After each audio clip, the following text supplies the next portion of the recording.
Hello, I'm Jan Vincent Triambilio, and I will be explaining our laboratory number 4, digital signal amplitude transformation.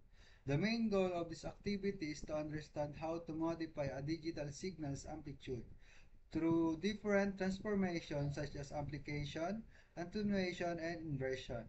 We also aim to generate discrete time signals using Python, visualize these transformations using plots, and analyze how each one affects the signal's characteristics. Amplitude transformation refers to the changing the height of strength of a signal by multiplying it with a certain factor.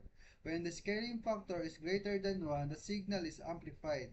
If the factor is between 0 and 1, it is attenuated, and if multiplied by -1, it is inverted.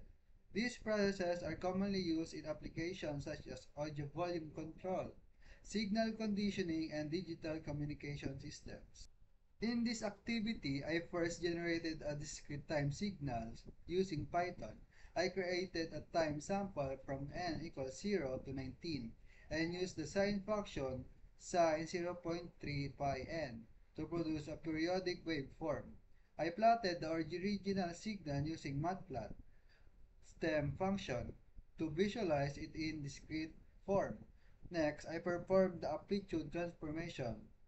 For amplification, I multiplied the signal by 2, which made the peaks and troughs appear taller on the plot. For attenuation, I multiplied the signal by 0.5, which reduced its height and made the waveform look smaller in amplitude. Lastly, for inversion, I multiplied the signal by -1, which flipped the waveform vertically so that positive peaks became negative and vice versa. From the plots, I observed that the amplified signal became larger compared to the original, showing an increase in signal strength. The attenuated signal, on the other hand, looked weaker and shorter, meaning its amplitude decreased. The inverted signal appeared as a mirror image of the original waveform. These transformations clearly demonstrated how scaling factors can change the strength and direction of a signal without affecting its timing or frequency. In terms of energy, the amplified signal has more energy since energy increases with the square of the scaling factor, while the attenuated signal has less energy.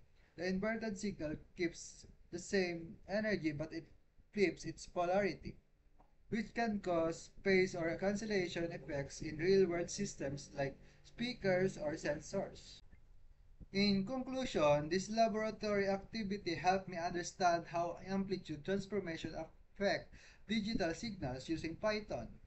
I was able to generate and visualize signal easily, make it clear how amplification, attenuation, and inversion change a signal's strength and symmetry. This experiment showed that amplitude scaling is not just a mathematical operation.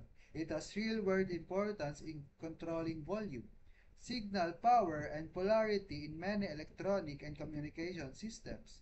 Overall, this activity enhanced my understanding of how amplitude manipulation impacts signal behavior and helped me connect theoretically concepts with practical application in digital signal processing.